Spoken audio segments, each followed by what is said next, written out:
I am here vibing with a man who has walked many paths. His parents named him Howard Reynolds, but we know him as Reverend Goddy Goddy. Father Goddy Goddy. Oh, go on, General. Oh, things, yes, sir? Elbow spec. Elbow spec. Everything irie. Everything nice. Yeah, man, it's a joy, brother. Amen, man. Blessings. Hey, what is the Reverend Goddy Goddy representing for teach them? You know, so the message have to reach them. Yeah, sure. Me never know how many look man for true. Tell me brandish, I know my part too. This time me stand up out of half of you. When a lady draw down in a one under pillow. How she say, Mr. Dynamite, I've been searching for you. I would have really take a little small interview. Mr. Teach them, I've been searching for you. I would have like to take a little small interview. Teach them! Always make sure the message I reach them! Father Reynolds. Blessed. Man, look young, sir. Yeah, man, I'm a young man. Yes. He's a young. A man is as well as how we feel, you know? Yeah, man. So talk to us, though. Early life, place of birth. Well, place of birth, I was born in some nursing home in Crossroad. I don't know if them came or Jubilee after, whatever. Yeah. But Mama said Crossroad, nursing home, you know? Yeah. Early life, growing up as a youth, grew up in a community they call Tarrant Drive. Tarrant Drive. Yeah, man, that's Mullines Road, you know? In a big tenement yard. Yeah, man, so that's how I grew up and thing as a little youth, you know? Used to run up and down over in Amber Clean and all them places. Because Amber Clean just like a joining community. Yeah, man. So we used to go over Amber Clean, go run up and down a place called Corporation where the rubbish truck them used to come and get service and thing, you know? But as a young youth, you know, always try to not hang out with the youths in my age group. Always hang out with bigger youths. Bigger youths, yeah, so I tell about 4, 5, 6 year old. Yeah, man, and Mama and Dad are going to work. We used to take Corporation feet at daytime and over there run up and down, go on with all sort of things, you know. All some big drum of water, the type of chaos for me, you know. But some big drum of water, we down in night, a duck and a whole of breath and them account, we see how long you can stay in the water. And when you look pan, we're black and dirty, you know, I run up and down a car tire, some big truck tire. They used to put us in the middle part of the tire and just roll all the tire. And with all about the place, you know, so, you know, regular thing what you would say that though, you know, as a little youth. Growing up sound like it was fun though. Very fun, man. Lot of fun. Siblings? Fun. Yeah, 2 brothers, 2 sisters. And they're still around? Still around. Everybody kicking, alive and well. Mommy and daddy? Yeah, man. Still alive around? And, kicking, man, alive and well, you know. Very active too. Yeah. For them age, you know, I mean, over in them 70s and thing. Yeah. But very active and like no sickness, them a crawl or move lame. Yeah, man, moving up and down, frisky, especially daddy, very, very frisky. Yeah, man. Schooling? Well, schooling now start out at Tarrant Primary. Yeah. After Tarrant Primary, I went to Constant Spring College. And get kicked out. Yeah, get the left leg of fellowship. You know, in a church, they come in and say you get the right hand of fellowship. Yeah, so they kick you out, you get the left leg of fellowship. So I was kicked out of Constant Spring because, I mean, peer fighting every day. I was a fighter, you know. Just love fight. You understand? If a man come in and say bad, we have to prove who bad. A man say, yo, Reynolds have to test the youth here. Because they don't say, me are the fighter. Yeah. So any man come in and say bad, you know, fight broke. From Tarrant Primary days, you know, and take it over into Constant Spring all age. Have great potential, quick learning ability and everything. Wasn't doing bad, but just like fight and a lot of stuff. And, you know, I mean, teacher that beat me with this son, awake as a teacher. But teachers to beat me, I beat them back too. Yeah, man. Remember when I got Tarrant Primary, a teacher named Miss Murray.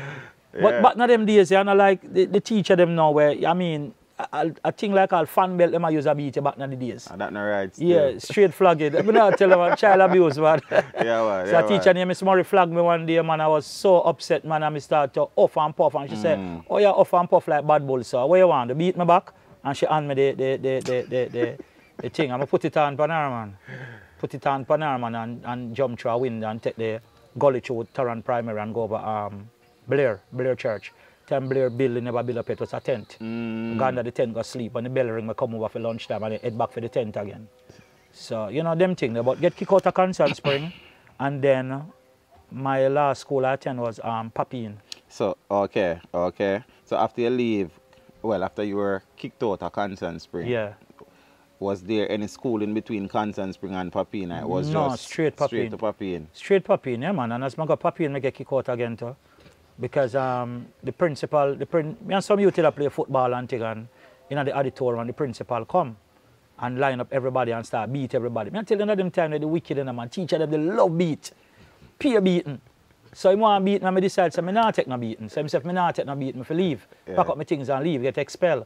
So I pack up my things and leave and thing, and you know, my mother is a woman we always fight for 24/7. But she said, but I don't see why you do nothing too derogatory. It's just that you refuse the beating, so them shouldn't expel you for that. So we went to the ministry and thing and whatever, and they said that I should go back to school, and the principal said, want a public apology in devotion in front of everybody. So, you know, so from the day, I stopped the devotion. So I never go back and no more devotion again. I call every devotion, when devotion done, the squeegee and thing, you know. So, very mischievous. You look like you was a troubled kid, you know. Real trouble, real trouble, real trouble, real trouble. Yeah, man, and things. So, you know, but they keep me out of Constant Spring because they say, they think it would be better if I learn a trade, if I do a trade. You know, because it just look like me now. Yeah, you know. So I went and I wanted to do art and craft, stuff like that, because I like painting and drawing and stuff.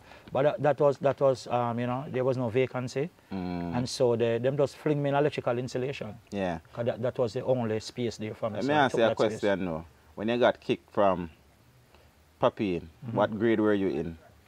When I get kicked from Papine? Just starting on the first year I reached, man, 7th grade, man. The first year I went. So did you do the apology? Up to them, I don't do the apology. Principal don't remember nothing. We just dry it out until everything fade away. Yeah. So you were kicked out, but you still... No, because them already some for combat. They already accept me back already, you know. But him say, only thing I need to do is come give an apology. And I decide, say, yo, I not apologize, you know. Yeah. Because I not do nothing wrong, you know. Well, I was very rebellious growing up there, you know. A very rebellious kid, and it led into gangster life and all sort of thing. We get there, so. Yeah. So let's go back a little bit before we go forward, though. So you had 4 siblings. 2 brothers, 2 sisters. 2 brothers, 2 sisters. And everybody lived with mommy and daddy? Yeah, man. We all grew up together. What was it like growing up, though, financially, from a financial perspective? It wasn't too bad, you know. It wasn't too bad because I couldn't tell you that when we were growing up we suffer hard and stuff like that. No, because my parents, they were always working people, working class people. And my father was a businessman. Yeah. You know, he had a meat mart, which I used to work with him after school. And well, during school and after school, I used to work with him on a green grocery. And then my mother used to own like a liquor store with sell wine and syrup and stuff like that. So they were business people. And my father is a man that love food. I say love food. And he's an excellent chef. Even up to today, that's what he's doing. Yeah. And my father used to cook a whole heap of pots. So food never short. Yeah, we used to feed the community. All my friends, all the youths, we used to just... My yard at the yard where everybody camp out, and we just put on them time that we cook soup in a kerosene tin. You know the kerosene tin. Yeah, we cook soup in a kerosene tin because all the meat would come from my father meat mart and thing. And you know, I remember bridging them used to run there cook soup. You know, I wasn't a chef, but you know, we did just throw things in a pot. It have to come out good. You know, and we taste it and thing. And we just so growing up, we never used to struggle that much. You know, so it was okay. What me amends now, you know, sometimes based on your socio-economic situation, people might become rebellious, and based on them condition, it wasn't you lacking anything while you just was a bad child, it was just a bad boy. Yeah, I started to get rebellious one of the time because at one point it's like me and my mother couldn't agree. Because I wanted to do music and, you know, one of the time I not up me here to say me I turn Rasta and all them things, they stop eat all pork and all them things. And I mean, you know, my mother used to send us to church. My sister, you know, I have a big sister who grew up together, Karen. And me and Karen used to go on with all that little things, you know. So, you know, I get rebellious because I want to have my own, I want to do my own thing. And Mama never see it that way, you understand? So me and she used to have a whole heap of little, you know, disagreement and thing and pack up and leave all the house in months. Sometimes they can't find me. Sometimes they put all of the newspaper missing. They don't know me there. Me there Portland, Moortown, me there Westwell, they all over the place. With family or what? Friends, man, with family. Friends, all over the place, man. All over the place, you know? Yeah. So, most people know you as Reverend Goddy Goddy. Reverend Goddy Goddy, long before that, you would have ventured in the music, right? Yes. What gave you that musical desire? Why did you decide that music is the route you want to travel?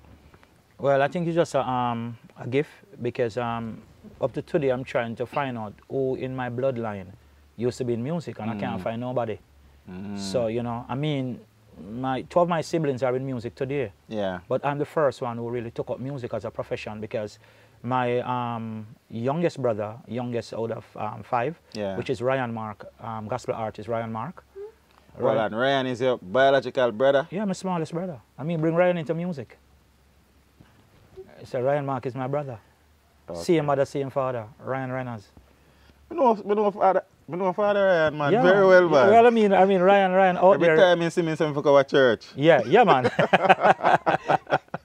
Oh, cool. Yeah, man. So Ryan took it from me. From I was secular, you know, Ryan, you know, the music. Because we used to share a room, like 3 of us in one room, 3 brothers, and then, you know, I used to vibe my little lyrics them, and Ryan, he said that I beat and thing, and I mix me and thing, and, you know, I say, what you think about this? And him there as a younger brother until, you know, Ryan follow everything that I do, straight up to Christianity. And then I have a sister that she teach dance. Okay. She's a dance teacher, and she also play the steel pan and stuff like that, and play drums and so you know, I think I'm the one who started the trend. Yeah, but how did you now venture into the music industry? How did that journey begin?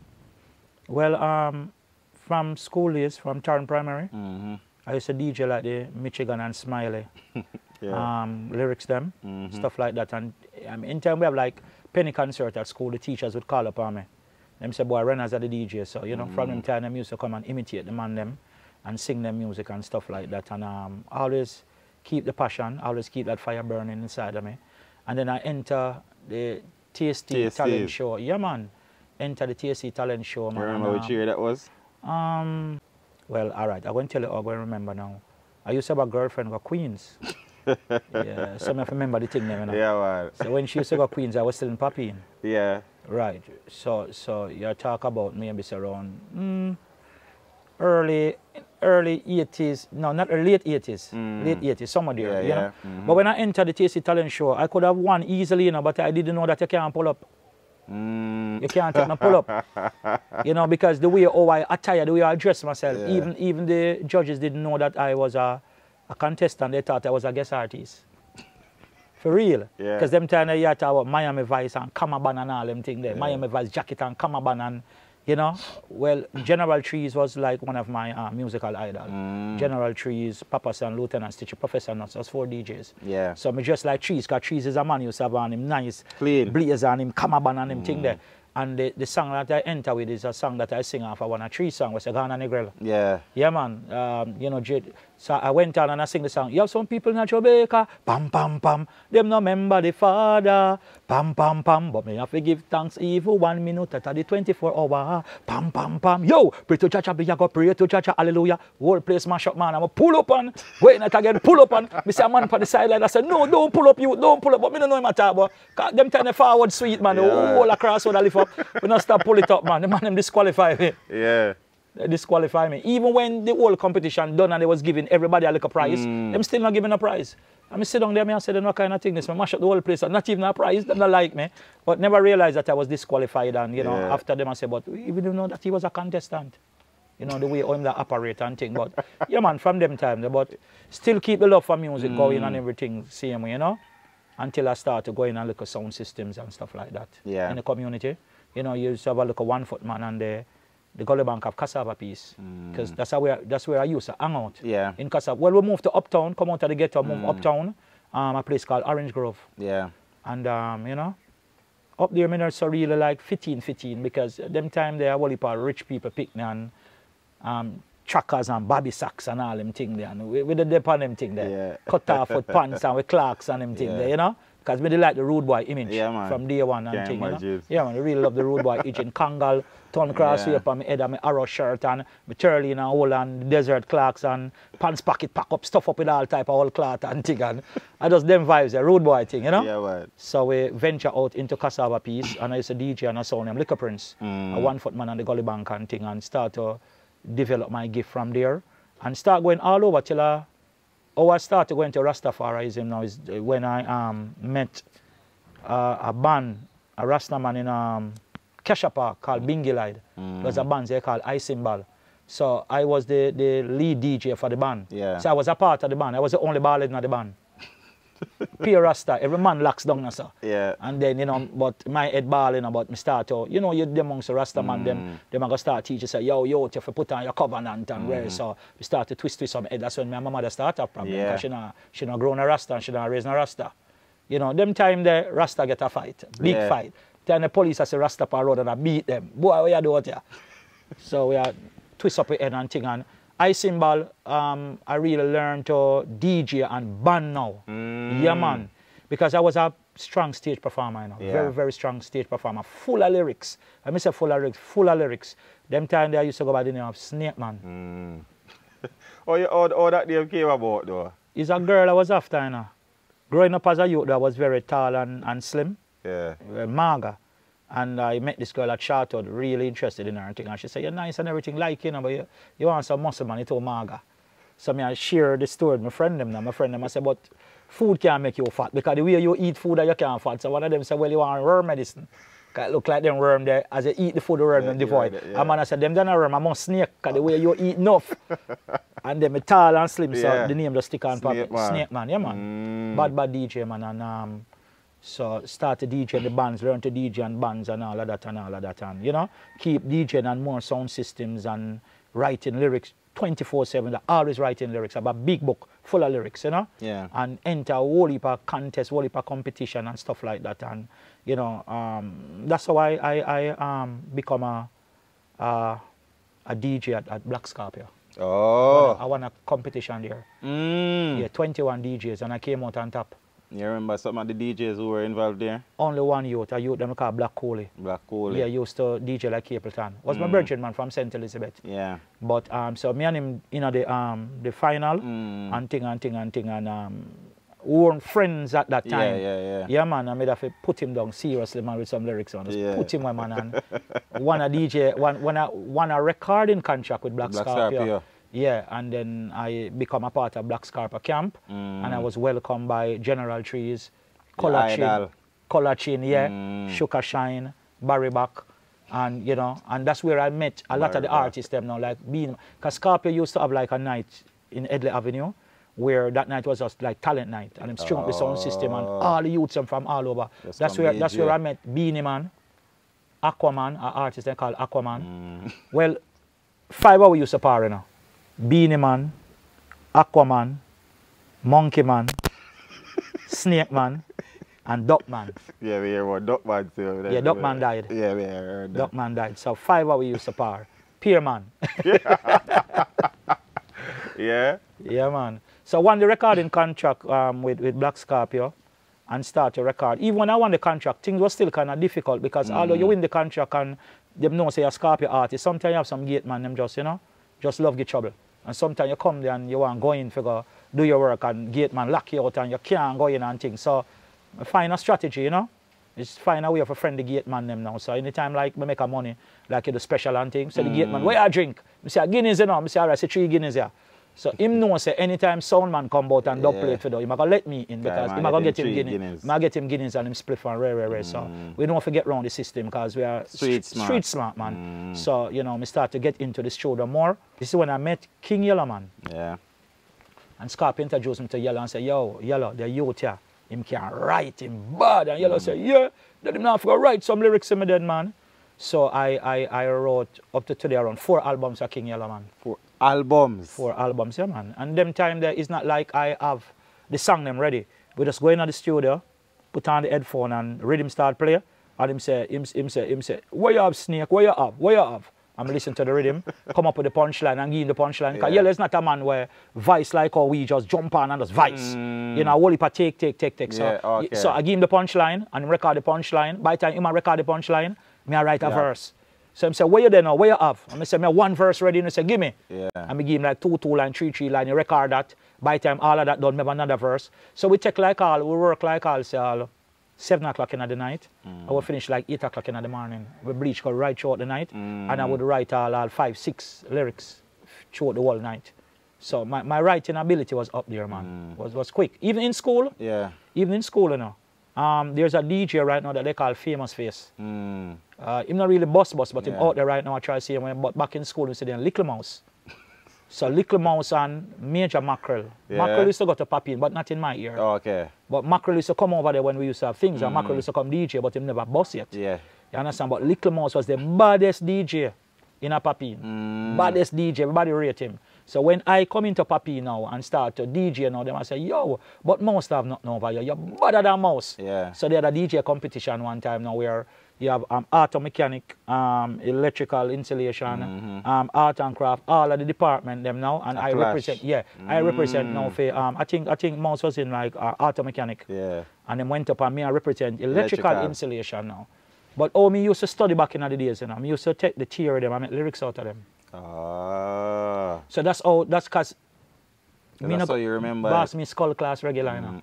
when it come on to electrical installation, me all of their class, you know, boss. We up in the hills of Papine, you know, cook callaloo and dumpling, you know. And I make backlit chalice and all them things, and I smoke backlit chalice. But I would get the notes them from my friends, and I would take the notes them and just make lyrics out of them. So even when test time come, I would pass the exam them with flying colours. Me I talk about A, you know, straight A student, you know. So it was a Rasta man named Mr. Bailey. So Mr. Bailey said, youth, him stammer and he said, youth, you copy, you know come class, or you get A. Yeah. You copy. I said, no, Mr. Bailey, man. I do my thing myself. He said, but you, Mr. Bailey, I go in at the exam room and I DJ. He said, you take man for fool. You mean DJ? I said, I DJ the lyrics. He said, oh, you for DJ lyrics. He said, DJ let me hear.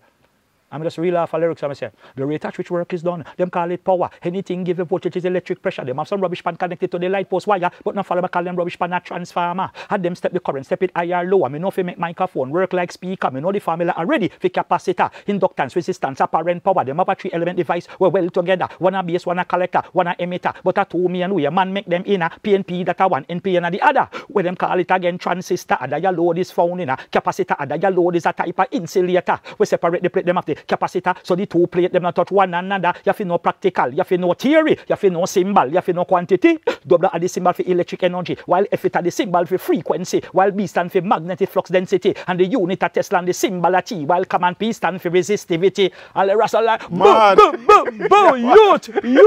youth. Yeah, man. And it was the same lyrics I used in the competition and put where every DJ. So I became the top DJ in Papine now. Yeah? Yeah, man. I ask you a question though, because you said that you wrote so much for Yellow Man. Of all the songs that you have written for Yellow Man, which song became the most successful song? All right, you see these songs now, these are not like Yellow late songs and where people know like, I'm getting married. No, most of these songs were like for overseas companies. So you wouldn't even hear them in Jamaica, but overseas they would done well on the international market and stuff like that. So I really couldn't tell you, but I know that I did a combination with him called A Man You Want. Yeah, man. How many you want? Make you a go answer Janet. How many you want? How you know read 13 yet schoolwork she reject? Man, she accept. Feel her exam and pass pregnancy test. Yeah, man. Yeah. Lyrics of the mad man. So you were at Black Scarpio. Black Scarpio, yeah, man. So in that time in Black Scarpio it was 3 artists that Scarpio was pushing, young artists. And I think, well, we're going to deal with that, but I think I was treated unfairly though, because all of us have the ability, but it was one artist that get the push more than out of the all 3 of us. It was Mega Bantan. It was, well, Ricky General came there first, brought Mega Bantan, and then I was always there. I was there in the beginning before any of them. Ricky and Mega. Yeah, man, Ricky and Mega. So it was me, Ricky, and Mega. You understand? And then Mega come out now sounding like Buju Banton, just like Buju Banton, you know. Even today, I think Mega is the only artist who sound the closest to Buju Banton. Closer than Terror? Yeah, man. Yeah, man. When you hear the song where Mega do on the river, well, I've never heard a song play so heavy and so clear. You just swear to Buju Banton to do the song there. You understand? Mega very close. And because every time Scarpio go into the, because them time them man drive through the country and sell record. Yes. You record them and things. So Scarpio say every time you go to the record shop them, everybody, you have any Mega Banton? You have any Mega Banton? So Mega sell. Yes. And of course, you know, it's a business. It's a business, so you're going to pay more attention. You understand? So I didn't get the push. I didn't get the push that I think I deserved, because I had a song and the wrong move rhythm called Mr. Dynamite. Yes. That did well. That song they mash up the place. I could have reached stardom through that song if we just get the follow through and stuff like that. That's how I say, well, me never know, say, oh man, look man, till the other day me the crossroad a jam. When me take a stop, me sight a sexy woman. She come over to me and she a sing a little song. The way she sing it, Mr. Dynamite, I you me want tonight. He must have me belly and me back on me. Yeah. Yeah, man. Song got big. Yeah. Song got big. So, you know, and then Mega the other song and that cheer with him. Wrong all right. Sound boy, you see your pretty coffin, what you like? We don't plan the, yeah, man. Yeah, man thing, man. But never get the bus and thing, you know. I mean, decide, say, boy, me not gonna really hang around Scorpion no more. So I end up at Jonah Reid. Yeah. End up at Jonah Reid. And Jonah Reid artist at the time, a youth named Dizzy Dust, Grandpa, myself, and our Agony Polish as well. Agony Polish. And there was a young lady from Mannings Hill Road that I brought her. I was her teacher. Kind of back in them days, in the early days when we were DJ, every DJ have a teacher. So I was her teacher. I used to write her lyrics, teach her ride with him, a girl named Mama C. Mama C. So I brought her to Jonah Reid and get her on the label. And we have a song I say, let's say, the Mama C, and the snake man come again. Once more pan in case we create problem. The Mama C, and the snake man come again. Once more pan in create. Yo! And I say, and she, I say, I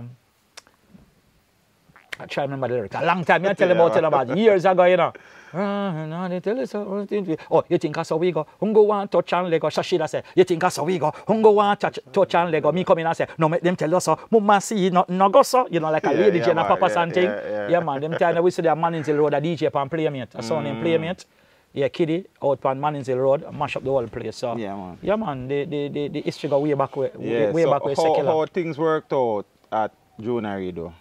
Well, it never worked out to 100. I mean, we were there. You know, if we're artists and we feel like we have the ability, but we get stifled, then time we just say, yeah, stifle me.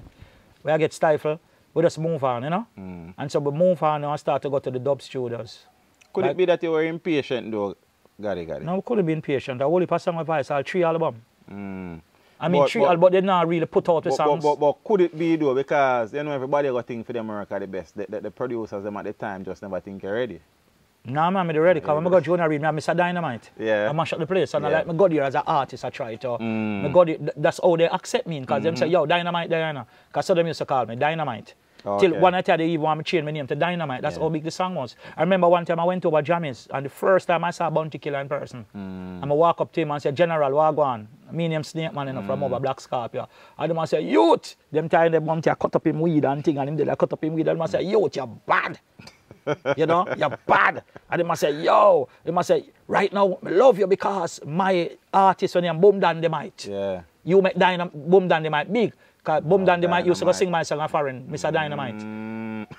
And a whole heap of man used to tell me, say, yo, Dynamite, I got foreign, I sing a song. Because through him name Boom Dynamite, and the song name Mr. Dynamite, and it big.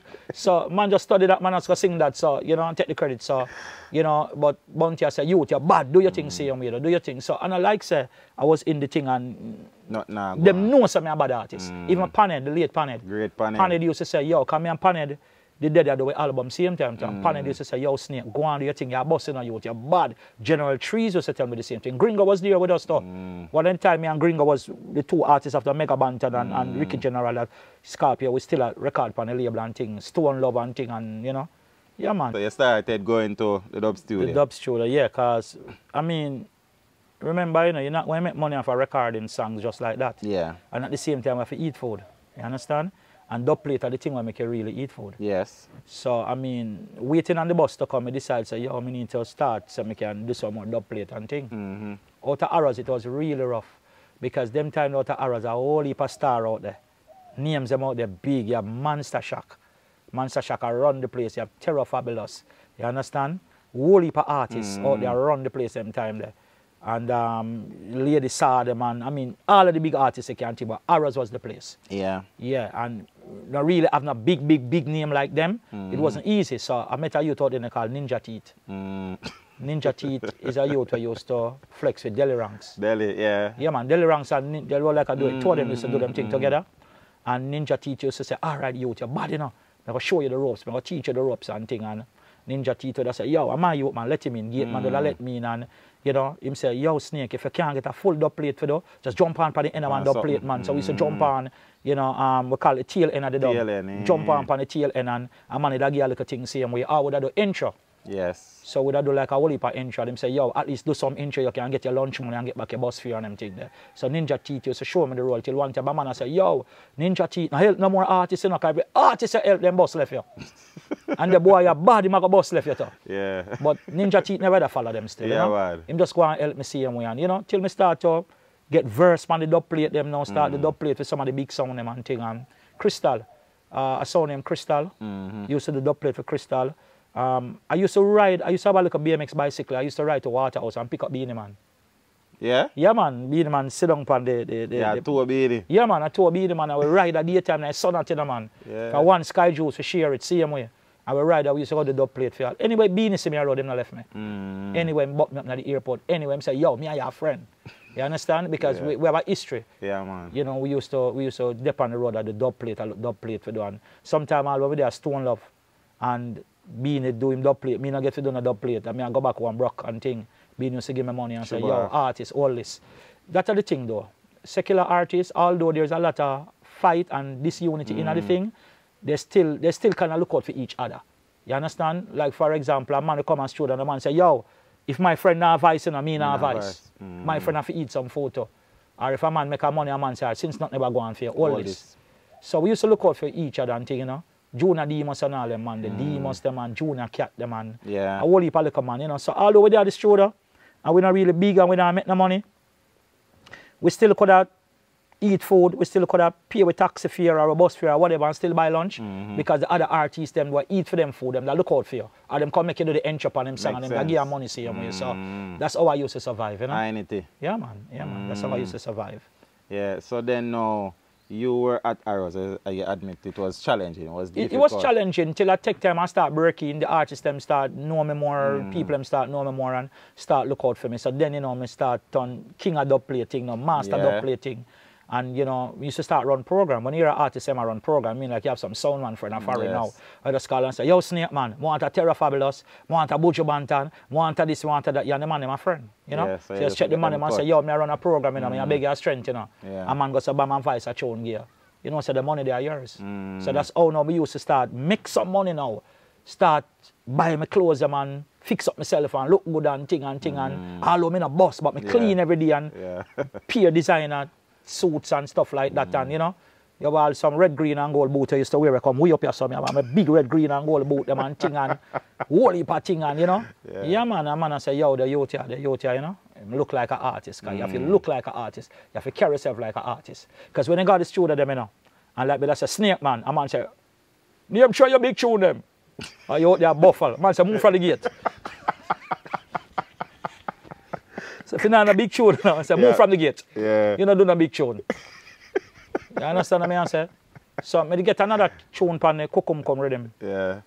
Name Same Old Plan. Woman them nowadays have the same old plan. That's why Snake man I want all them man. If you can't put no money in a them man, them are gonna tell you say that you are malfunction. So man no bother worry and please don't your ball. Cause every time rise and your bank book coffee tall. Woman want a man if the money, you know? Mad thing, yeah man.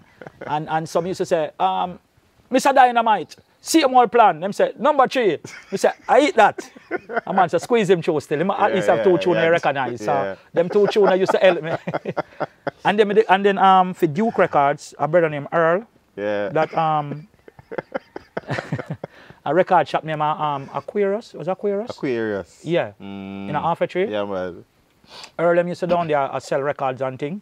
You know, them 10 a record shop are run things in a man. Sound man pack up in a record shop, you know. That's how we used to meet a whole sound man for the dub plate. We hang out at the record shop them. So the man him come and the man him put on the record and him just seal the classic count and you know, record move fast and thing. So I met Earl the other DJ signed to him named Pancho at the time. Change him name now. Can't remember his new name now, but Pancho. Met him the other day in Portmore. And met Earl and Earl said, yo, you do the song named Dynamite? I said, yo, the song is bad, you know. And I said, you know me have the part 2. Yeah, and he must say, yeah, come vice it for me. So I vice the part 2. Me never know woman they look man for true. Till me brandish dynamite part 2. This time me stand up out of harbor for you. When a lady try down in our under pillow, where she sing, Mr. Dynamite, I've been searching for you. I would have like to take a little small interview. That song they mash up the place again. So we have 3 big tunes now. You remember the tune? Yeah, man. So we have 3 tunes now. We have Dynamite, and we have Dynamite part 2, and we have same old plan. So we can go in a studio now. Jaja, yeah, man. So the journey far, boss. So then now, after Mr. Dynamite part 2, more people probably started realizing who you are now, and yeah, man. Doors started opening, and it was still a struggle. Doors start open, but it wasn't, and I like the door to fly and like that. Big door. No, big door. So you still have little struggles. You still have little struggles and things, and we still have got you. But one of the things that put a stripe on my shoulder was the same band called I Symbol. And Blessed to Bingelide, you know, the leader of the band. That was my first time going on a plane. Where was the destination? Mexico. Wow. And it wasn't a one show. I went to do a tour. So the first time I fly out was a tour. Yeah. I went to Mexico, Cancun to be exact. I was in Cancun. And it was a big festival in Mexico.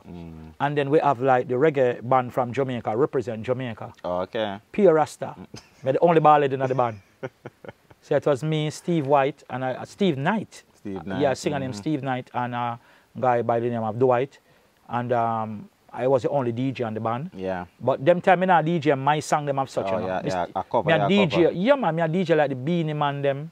Kete Jum and all them, so Kete Jum, yeah. Mash up the whole place, Beanie Man and the Chairman. And a DJ, some of the song them, World Dance, I want you dance, Beanie Fine, mash up the whole place, man. Yeah. So that the man must say, yo, this youth from Jamaica, bad. Yeah. So they would carry out, you know, I'm talking about hundreds of thousands of people in a bus.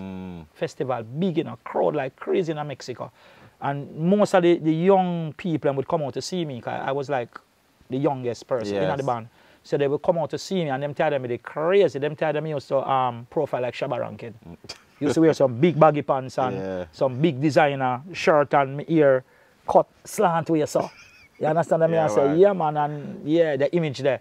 Mash up the whole place, man. So we've been to a couple places well in Mexico. I can't remember everywhere, but I know I went to a place named Chetumal.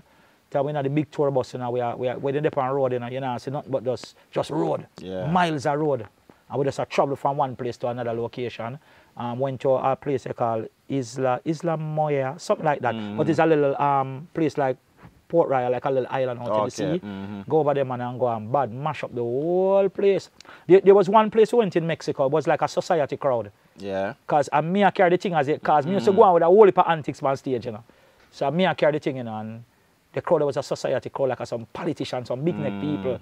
And everybody go up on the stage tonight, you know. Everybody go up on the stage, move the crowd, you know. Move the crowd. They must say, yo, the crowd is stiff.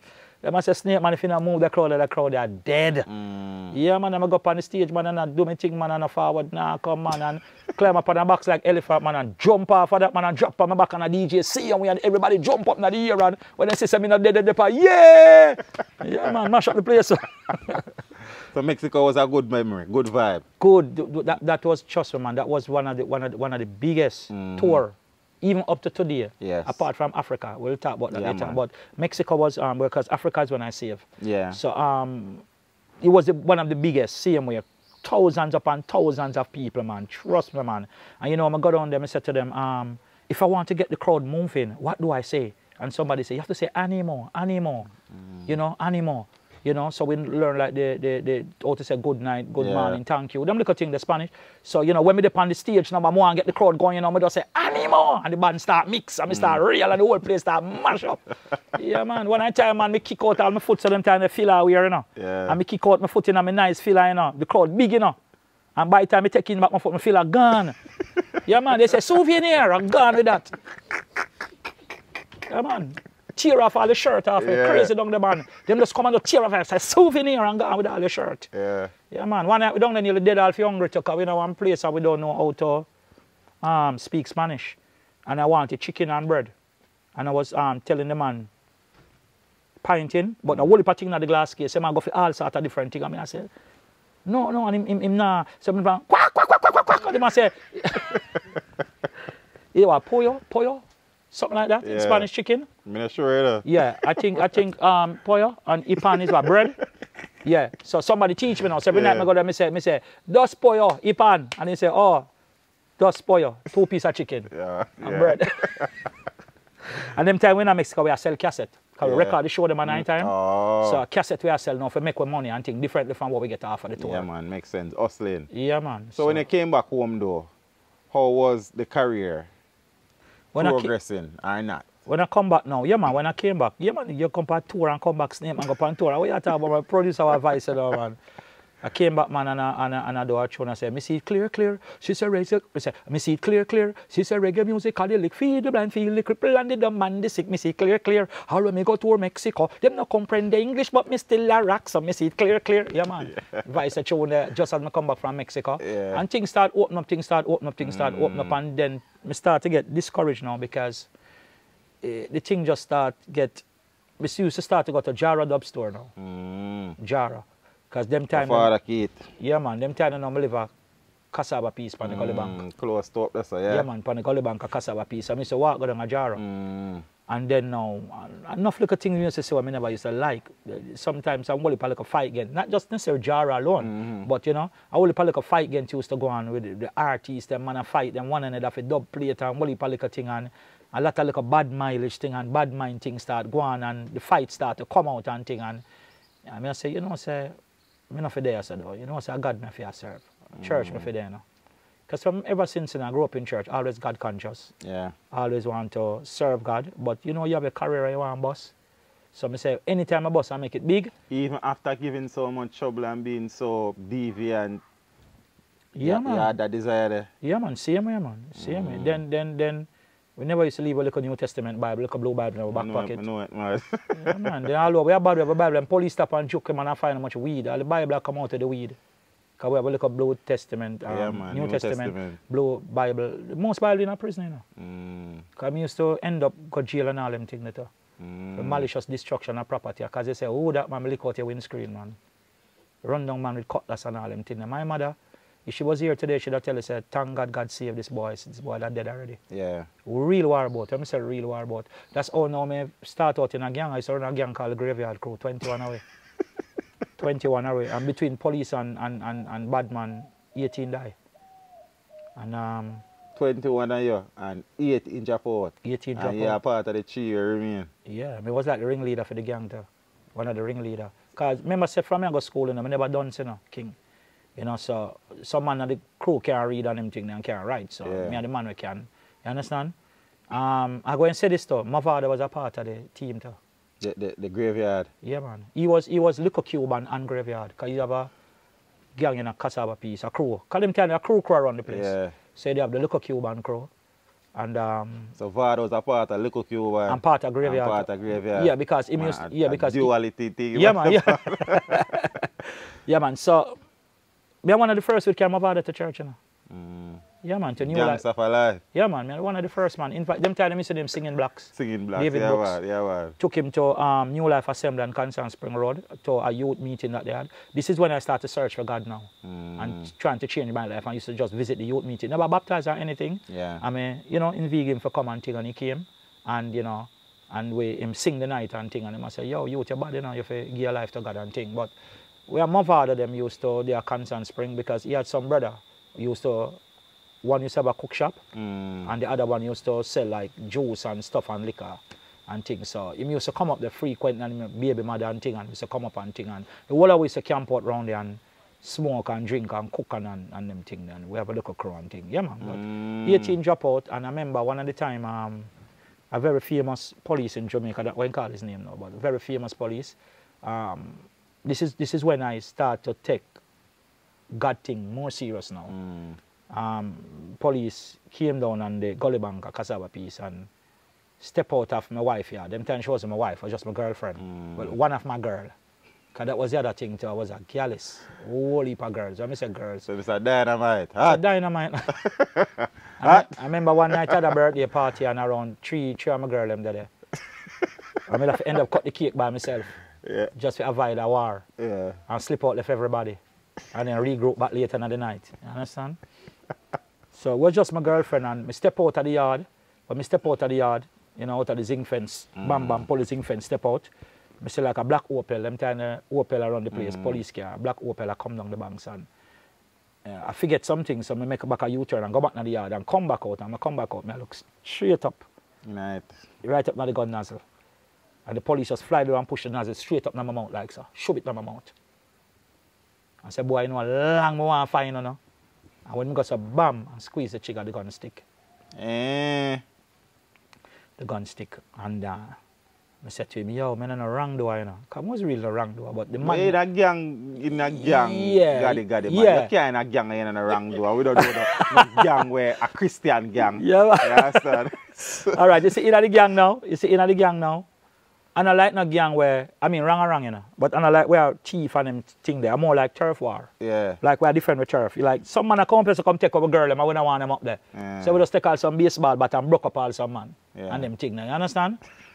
So a them type of gang war thing there. You understand what I mean? And I mean, man used to venture into other things with gun and them thing there, but yeah. But, you know, so I said to the police, yo, but I'm not a wrong door and a rare. But even if you're a wrong door, you tell police you're not a wrong door. Naturally. I say things set up, you understand? But anyway, the gun stick and he make me walk. I tell myself, say, I give my life to God. I say, Lord, I'm going to serve you now. Church. And I start go church and then I stop. Never serve God again. Why you stop? The limelight, you still go back for the limelight. You have your girls them out, then they must say, yo, you can't turn Christian now. You understand? So we go back out there, get drought back again, and girl thing and rare, and you know. A whole heap of things, man. One of the time too, I got frame. Our brethren and I went to St. Mary. I dropped me off at one girl house. On a bike, a scooter bike. Yeah. And two of we have an hoodie, because them telling me to love wear hoodie. Show the hoodie up our head and thing. And him dropped me off, and in the night he came back and pulled off a robbery in the community. And so the people in the community say, yeah man, we see the two town boy them. St. Mary, I tell about in a Cutlass place. You see when the two boy them come over in the day and them say, yeah, one of them up at the yard there, him talk to such and such daughter. And in the night now, me come out in the night now, get up in the night and come out of the house and burn a spliff and go back in. And as I go back in, so me just see hear when the door kick off. And I pay a long gun, me I look up in a Police. Pay police. And them search me and find quarter pound of weed by me. And them say, all right, we got hold him. And then them use all the gun and lick me all in my face and thing. What heap of thing, man. And then came and lock me in a Richmond police station. Mother have to come again. Yeah. Bail me out of jail again. And anyway, they don't go charge me for the weed because they realized that I wasn't a part of what took place. Yeah. So the judge said, let him go. You're free. When I reach back at the station, the police are saying, judge said, if I let you go, I'll bake you out some more in here. You're not going nowhere. You understand? So he put me back in the cell. You understand? And thing and but long and short, after a few days, them let me through. Yeah. And that was a challenge because the prisoner them don't want to kill me too. Why? Because when we in the cell and thing, you know when you just got jail, man want body up and thing, and me not take no body up. So some man them time them used to grow me and plait me or tall. Yeah. And then me carry a pretty hair, so them things say, so them used to call me Indian, because when me ear grow out and plait it look pretty. So them used to say, Indian, your friend them come mash up the place down here. Wait till you drop another cell here. And I say, yo, we know enough of one in there, but I say, any man put him hand for me. Me a bite out a man while pipe and spit it out. Them say, yo, the Indian a cannibal. Them say, bow him up. When they look at pure urine, the man them a chew the cell, come out in like a guardhouse near to the cell. The man them start chew pure urine. I itch up in one corner, so. Yeah, man. And when I go in there and think, man, I have to apologize up fast, man. Because the man them that kill me, man. I have to apologize for I say, you don't know, I'm a DJ. Yeah. No, when you go to jail and you're a DJ, you will get where you know. Because when you drop in a jail and say, I'm a DJ, the man will say, yo, we get a new radio. Man will say, we get a new radio. Yeah. Man will say, yo, turn on the radio. So the man will say, turn on, you better start spit lyrics in the man. You better start spit lyrics. Yeah. Yeah, man, sometimes we spit lyrics until we're tired of the man. Say, all right, rest the radio, get the battery, change the battery, get a break. And back at 2 o'clock, the man rise up and say, yo, turn on the radio, you have to start DJ again. So I go in there and start DJ. The man say, yo, DJ, but you're bad, man. And so I get my respect of them and say, yo, allow him. What heap of things you got through, man. A problem, brother. Yeah, man, all the time, you know. So, right there, so now, the police them took me back into the era that me used to clown, you know. I hear them call Mount Oakland, Laveran's Tavern, went to that side and search up on house and thing, and they found a picture with a 9mm Browning in my hand. And them say, me tell you, say the boy have gone. Yeah. Yeah, man, tell you, say the boy have gone. Say, boy, where the gun? Them say, yo, and man. But let me tell you how that came, though. We're doing an album. We're doing an album with the same King Yellow. Yeah. An album against crime and violence. Yeah. So we actually took some pictures. With real firearm in our hands to put on the album cover. And the producer that said to me, yo, get rid of the picture them. I just said it. But we said, but you know, we want to keep it. Yeah, so we keep it, man, and put up that in my dress and thing. And the police them come and find it. I say, see, to tell you. And I tell them a oof gun and thing. And them say, I lie me and tell. So anyway, they plan to kill me. And them crank up the gun and bam. Use all a M16 and lick me all across. So that is where the scar come from? No, but it formed a tumor in my head. Years after it formed a tumor, formed a tumor, and I had to do a surgery to get out the tumor. So that's how it came about. And a whole heap of people running and say, yo, if you kill the youth innocent, we're there as witness. So the police said, yo, we can't kill him. Put him back in the Jeep. Took me back to Richmond and thing, and you know. A whole heap of little thing, man. That's why I'm so grateful for life, because walking dead. Yeah. Walking dead. You went in the church and you stepped back out and... Step back out. So problem seem to have follow you though, brother. Everywhere, man. Yeah, follow problem. Boy, somebody follow somebody. Yeah. But after that encounter now with the police at Richmond, I decided, so this is it now, I'm going to serve God. Go in a church, start a little bit and come back out again. Still a pursue back my career as snake man again, because just other man say I go boss. Music. Other man say I go boss. And it was so funny now that how I really took this Christian walk serious now. I went to my girlfriend, which is my wife now. And I lie down in her bed the night. The big head spliff. Peel 2 spliff, put one for when we wake up in the morning and one I go send me off to bed. Burn me spliff. Go on my bed. And for the whole night, it's like I couldn't sleep. Like a conviction just like all over me. I said, youth, if you don't give your life to God, you're dead and go to hell. And I dead. Couldn't sleep throughout the whole night. And then I wake up in the morning and just start put some clothes in a scandal bag. Because I have clothes everywhere now. Yeah. Yeah, man, I have clothes everywhere, man. I have every yard, I have rag and toothbrush at every yard. Yeah. Underwear and at least 3 change of clothes. A yard, all about the yard them when I'm there. And then I start put some clothes in her bag. And she said to me, where you do? I said, I leave, relationship done. I go to church, I get baptized. She said, you're mad, what you talking about? Yeah. Just like that, I said, just like that. She was real cut up because she grew up in church. I was the one who took her out of church. Boy. Start to fool around with her and thing till she kind of stopped the church thing. Yeah. So I took her out of church and it kind of seemed unfair for me. Take her out of church and then know me gone to church. You don't seem unfair, brother. You had fear. Yeah. So anyway, start link up with some Christian youths, start go back to church, never baptize or anything, but start visit the church more frequent. Then what really bring it home to me now, I sat on a wall one day watching my brethren playing football and I build up a spliff. And a little lady just walked up to me and she said, son, you need to give your life to the Lord. God wants to use you. And he sent me here as a messenger to tell you that he wants to use you. And you really need, God have big things in store for you. Where I was sitting on the wall, if that lady walked away, even if I closed my eyes for 10 seconds and she walked away, she would still be in sight. Because there was really nowhere for her to disappear if she go right or if she go left. Yeah. You understand? And when she said that to me, I closed my eyes like for around 4 or 5 seconds and I opened up my eyes, she wasn't there. I look up the road, I look down the road, I look to see which yard she could have turned in. You sure on weed, brother? I couldn't do the weed, because I never start burn the weed, I just start build it up. Yeah. And then I remember a scripture that says, careful how you entertain strangers, because it could be an angel unaware. And I was like, wow, this must be an angel, because I don't see where the lady turned. Yeah. And this lady, she just look different. Short lady, she just look like a glory upon her.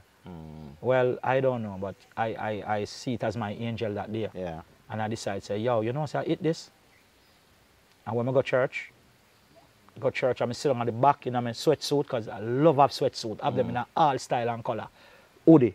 Show over my hoodie in my head in a church and I sit at the back. When the pastor make the altar call, I walk up there and tell him that I want to surrender. So again, I said the sinner prayer one more time again. And a few weeks after that, well, they told me that it's a process. I have to go through before baptism. And I'm like, yo, not a part of the process. You're ready. Because if me not get baptized now, it's either I might kill somebody or somebody kill me. So I need to get baptized now. So I demanded it, and they opened up the pool, and I just jumped in. Just like that. Got baptized. Another little girl got baptized in the same night, right on spot, and I got baptized. And when I sit on a medsit, like after 3 months I baptized, remember, you know, I dismiss every girl now, you know. I have no girl in my life now. You understand me? I try to live a clean Christian life now. Every girl that called me and I say, yo, come back. I said, no, I'm done. You understand? And I pray the thing and I say, but young lady from the bank they want me to deal with, which is my wife today. I said, unfair, and I mean, if I go back for her. So I go for her and start inviting her to my church, which is the New Testament church. You understand? And long and short, she got baptized too. Yeah. Still never have the intention to marry to her. But we just want to know, say, they go fix up back the ends there. Yes. Since she was a church girl. Because she was the only girl me have that was a church girl. Brother. Bother me, beat my man, flagging. So I went back for her and she got baptized and everything. And we started doing Bible studies together and everything together and pray together and everything. And pray fast and pray and talk to the Lord. And I feel a peace in my heart that she's the one. Because even out of all the girls that I had, she was the most responsible one. In terms of I used to watch how she angle money. You know, her mother would send money to take care of the household, and she would just make the money stretch. She doesn't know how to economize, she know how to conserve, she doesn't know. I was like, wow, this girl would have do well, me and she would have do well, because me can't manage the money, you know. My hand loose. Very kind. I'll go on the road and just give her everything what I have. Yeah. But she kind of know how to manage things. So she's a better manager than me where money is concerned. So I was like, wow, you know, she, you know. So we got married. We got married in 2000. Yeah. I got saved 1999.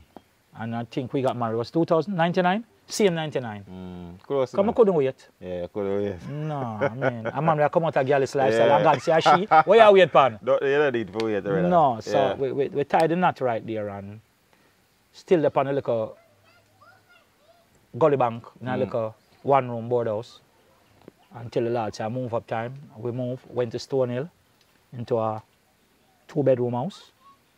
And then some little things that go on, we never like. You know, like ladies was pushing on themselves on me. We're living at the yard and thing, because there's more than one person. It was a big house.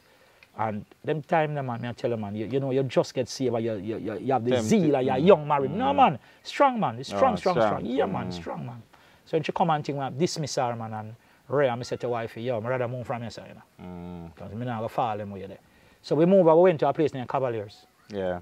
And rural St. Andrew. And we lived there for a couple of years and thing, and you know. So that's I built a studio there, a rehearsing studio right there. Them time when start meet up with Stitchy and them man, and used to come up to the area and come and studio come and them time I start out as Goddy Goddy now. Yes. Start out as Goddy Goddy. When did you take on that name though? Goddy Goddy. All right. So I got saved in 1999 and I started. Well, when I got saved, you know, I actually put on my lyrics book. Yeah. Because I stopped DJ them lyrics there. Because I still have some bad gun lyrics there, you know. So I stopped DJ them lyrics there. So I put on my lyrics book and say, I'm done with DJ. Because I didn't go into the church, you know, to pursue a career as a gospel artist, you know. Oh, okay. I just know, say, if I continue, I'm going to dead and go hell. So I still at work, the meat mart with my father as a 9-to-5 job, put food on the table, love the music thing.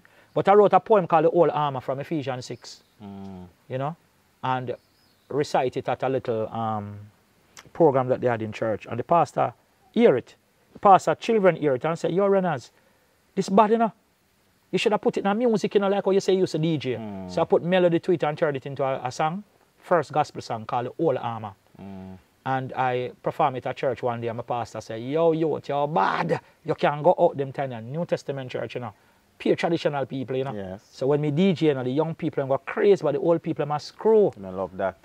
And they must say, yo, pastor, oh, you have to bring the man, bring dancehall with church. And pastor said, yo, leave the youth, man, you DJ. pastor named Pastor Isaac McIntosh.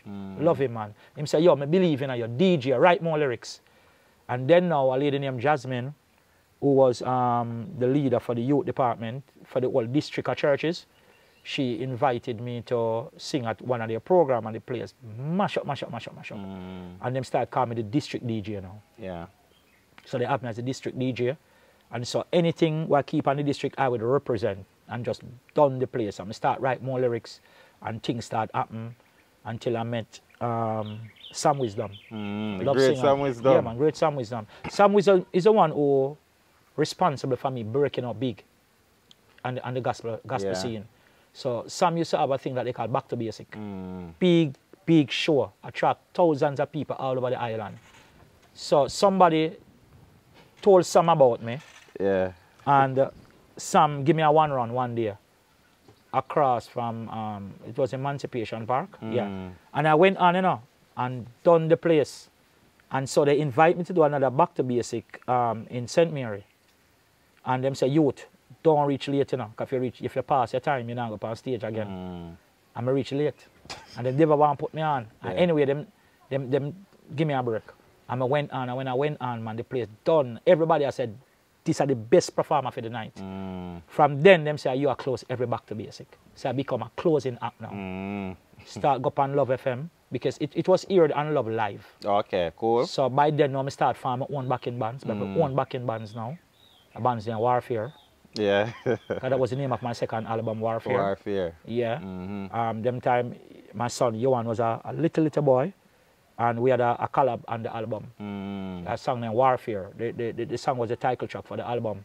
Satan said him the demon for attack me, but and him come in and say, I ain't afraid of no girls, with him look a voice.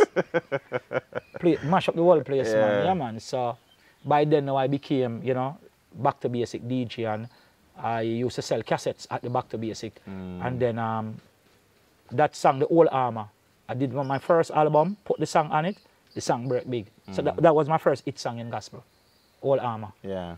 And then after the Old Armor now, I got my second hit song was Spiritual Kitchen.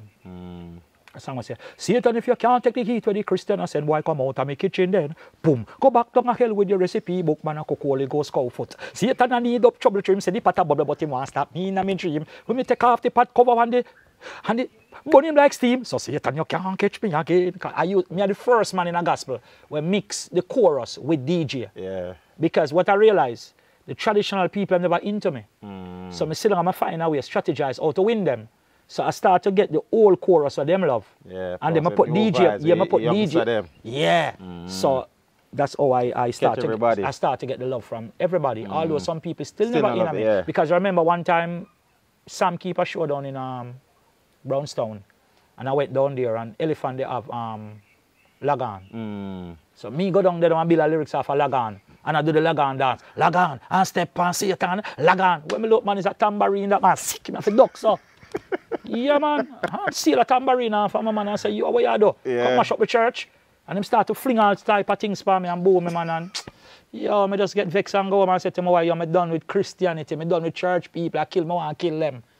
We are go back with gun and them thing. Them, my friend them have gun. Me know in a nut with no church. I shoot up church now. Because I was so broken. Come here and say, yo, me come out of this and of this church people to me. When me was snake man, them never fling a buckle upon me yet. And me come in a church and them fling tambourine nearly lick me down. All church people so wicked.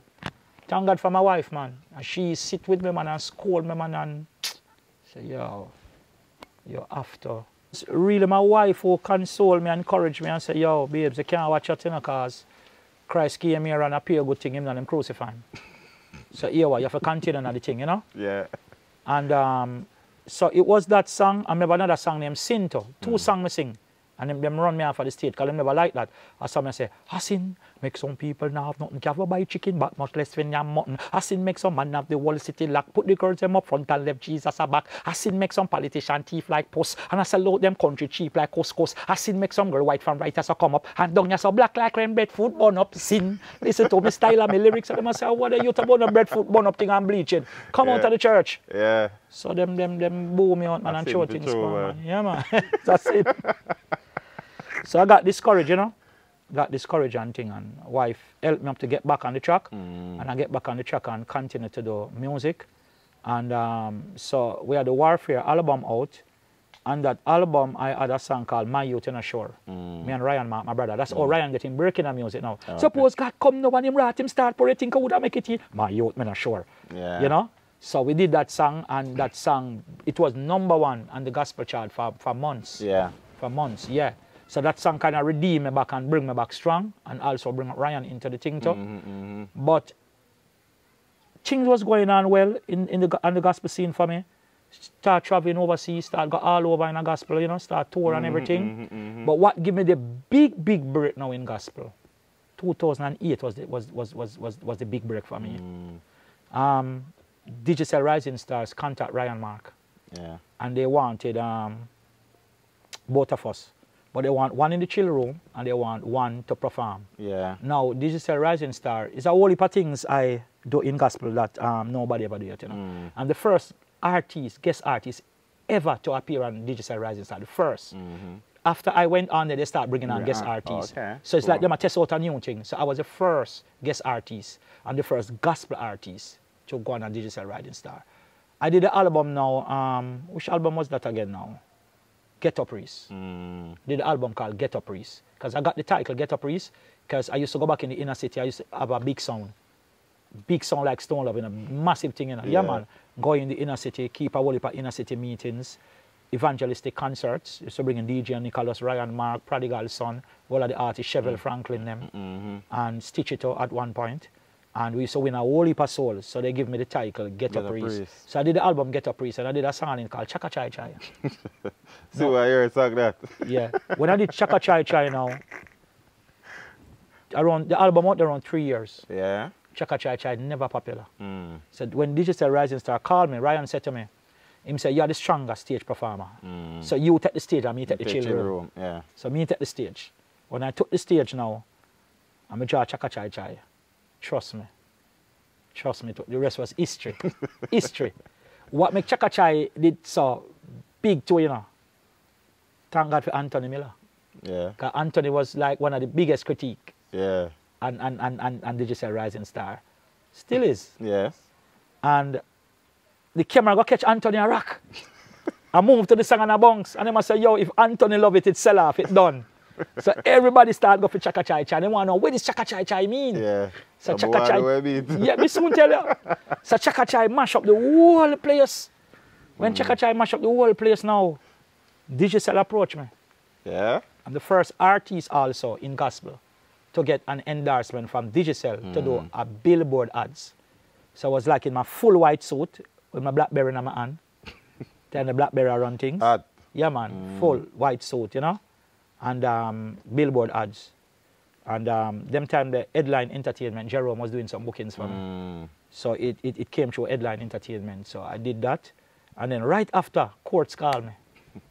Yeah. And Court said, yo, we don't know what you're going to do, but anything that it takes to get this song for our ads, we're going to want it. Yeah. So they called me in a room, and after a long negotiation, yeah, because them said the thing in demand. And my producer, they don't tell me, say, yo, if the thing in demand, boss, you can't get what you want. Yeah. So don't make them just give you anything. Stand up for what you want. So we negotiate and thing, and we came to an agreement. And I went and I recorded the ads. Shop down a courts, everybody come by. A chai chai chai, chaka chaka chai chai. Ready cash, credit and court will supply. A chai chai chai, chaka chaka chai chai. Place done again. Yeah. Done again. The courts had moved the thing, and the part of the deal was for me to go to several court stores throughout the island to sign autograph, to sit and rap with the customers. Some big poster like this. You're supposed to have one inside now too. Big poster with my face on it, everything, and the court's logo and everything. Yeah. So I would sign for the customers, and I would also, you know, encourage them and stuff like that. That year, court sell the most furniture. That year, when I did it in 2008, the court's ads. So I got that endorsement, and it moved Chaka Chai to another level. Yeah. By then, I'm going to come with Chaka Chai Part 2. The remix, sorry, Chaka Chai remix. The Chaka Chaka Chai remix. Who no understand it, we come fi fix. Chai chai chai chai chaka chaka chaka chaka chai chai chai chai. Yo, who say Goddy Goddy da go tell Sin Baba that chai chai chai chai chaka chai chai. Come with persecution and take me a go die that chai chai chai chai chaka chai chai. That come down the place again. So by then everybody asks, what is Chaka Chai Chai? Because you don't tell me. Then me start get a beat now. even from the church when I did the courts ads. Why? Because they must say, yeah, commercialize Christianity. Yeah, you take God good song what God give you. But You you say, don't have to eat, brother. you take God good song and God turn it in ads and it is wrong and rare and you sing for furniture store and rare. So I was on a forum and I said to them, you guys are hypocrites because most of the furnitures in a phone house, of course it come from and they don't pay for them. When you buy them pan layaway, when you don't pay for them. The owner got burn out. We say if you go and burn it out, give back courts and furniture them and pay the people them money. You understand? Yeah, go ahead. This is still in my brother. Yeah, man. Yeah, man. Yeah, man, for real. And we got some boom bam and we seal it up and, you know, that kind of died on after a while and thing and, you know, forgotten about and thing. But Chaka Chai Chai, though, was the song. And then everybody want to know, what's the meaning of Chaka Chai Chai? And I was challenged by a lot of people, a lot of Christians to say, yo, you know not with a song that we don't like how it sound. It sound away. What kind of chai, chai, chai, chaka, chai, chai? What that mean? It's just like when I did the song called Obiam and Papi Show. Yeah. And I say, hey, yo. They say we don't like how that sound. That sound like Obia thing. We don't want that in the church. But me tell you, it was a struggle, man. It was a struggle. So it was a struggle in the secular. And in the church. In the church. Yeah, because them time there, no Gospel Deejay did new in a church. And people say, yo, you come mash up the church, you dance, all and yeah, because I am one of the artists, you know, me and Prodigal, so you know, enough respect to Prodigal, you know. Me and Prodigal are the two gospel DJ them, you know, where break out reggae gospel and enough of the little churches them never used to accept it. Because them time they stand and stitch it up on tour. Yeah. Foreigner do them thing. So me and Prodigal was the two man on the forefront who bring reggae gospel to the church. You understand? And now we break it out. Make whole heap of artists can go in a church and sing reggae. Yeah. And they are loved and accepted. You understand? So they want to know, they might burn me out now. I say, but you need to listen to the lyrics. Because they say, chaka chai chai, foolishness. I say, you need to listen to the lyrics. The lyrics say, come a young girl and stop act like you're shy. Me know so you hurt and that's why you are cry. Satan come to the form of that guy, a speaking of tongues and a prophesy. But all him a come with appear Satan lie. But him chai chai chai chaka chaka. So it's a false tongues. So like one man that say, you kulaba shialaba sata. The false tongues was chai chai chai chaka chaka chai chai. So he was really talking about a false prophet who would speak in tongues around the little young girls in church to let the young girls feel like he's so spiritual, he's at a level, would deceive them and get them into bed. The song deep, man. Deep, it's true, but that's a meditation now. The song deep, boss. The song deep, and you know, and the chai chai chai wasn't an original, and I mean original chai chai chaka chai chai. No, it's a well-turned thing. They say that in the army, that's very fine. Yeah. I don't want no more army life. Skipper, I want to go back to my cherry. Chai chai chaka chaka chai chai. Yeah, that's where it came from. So I took that from that remix, it put it out, and it mashed up the whole place. Yeah. And that song did a lot for me. When I say a lot, most of my major tours, you know, most of the things that I achieve in life is through Chaka Chai Chai. I bought a brand new vehicle, never buy a brand new vehicle with plastic on it in my life. A brand new Toyota Jamaica, brand new, through Chaka Chai Chai. You understand? And things was just flowing and things just running and everything was just going great. Start touring all over. When I say all over, Chaka Chai took me as far as Nigeria, Lagos. That is my biggest crowd. Over 3 million people. What do you mean? Yeah, over 3 million people in one place. Then what do you mean? Over 3 million people in one place. All right. The convention site is so big. First, you must understand that the Christian Redeemed Church in Africa is the biggest church in Africa. Yeah. They have the most branches all over. So it was the Christian Redeemed Church who invited myself and Lester Lewis. Yeah. And the convention site is so big that it took, I mean, I tried to walk it out one day, and I literally walked for around nearly an hour and still couldn't walk out the site. Got 3 million people in Jamaica, you know? Well, that me I try to show you. No, man, 3 million people, a little bit of people in Africa, in a boss. When I went to Africa... No, man, we get that, but for the show. Yeah, in one place. All right, watch this. I'm going to show you something. Roughly about 50 to 60 babies was born a day on the convention site. Because the Africans, they would come out and build up some little huts, and they would camp on the site, you know. They would camp on the grounds. Massive grounds, me I tell about, you know. All right, the crowd is so big, you know. The crowd is so big that when the crowd say hallelujah, the place literally shake like an earth tremor. I've never seen. When you stand up on the stage and you look down, you just see head I go all the way down till the head fade out and you can't see no more head. Straight. You have to take like a golf car or something to drive out the whole entire. I've never seen that in all my life. Wow. And that is my biggest crowd up to today. Over 3 million people in one place. I've never seen Nigeria. that. Nigeria, Lagos. They asked me to minister at a children's church. So, you know, like Jamaica, them asked me to minister at a children's church. They look for like 50 picnic, 140 picnic to 100 picnic. Them says a small children's church. And it was over 30,000. Small children church, over 30. I brought around like 600 CD go down there. I done a children's church. Finish, bring it enough, we sell at the convention, and it finish at the children's church. The children them alone buy it out. I had to keep back a copy and find a place up there to press CDs. Yeah. Yeah, man. So your walk into Christianity has been not only spiritually rewarding, but also financially rewarding. Yeah, man. It turned my life around, man. Turned my life around. When I say around, you know, give me a nice home and everything, a nice family, you know. We're not going into details, everything that we achieve, but, I mean, I'm blessed. I mean, I see some you know. Yeah, man. I'm blessed. Yeah. I'm blessed, man. God has really blessed me, you know. A lot of doors open, you know, yard and abroad, a lot of doors open. And then the pastoral now is a whole another story again. So you now have your own ministry. Yeah, Faith Anointed International Ministries. Faith Anointed come from a sound system because the sound in name Faith Anointed.